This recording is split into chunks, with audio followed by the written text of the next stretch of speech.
Tama naman, oh. 64. Nag-isa na lang ata ito. Light blue. Isa na lang.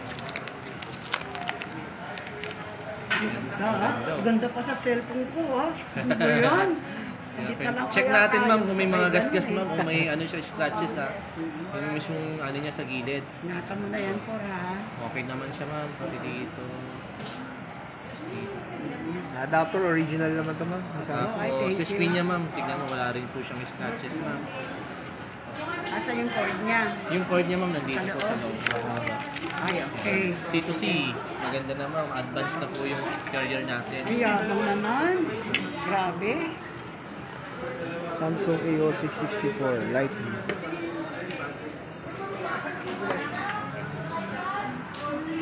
Pagdating ng bahay, i-charge pa yan.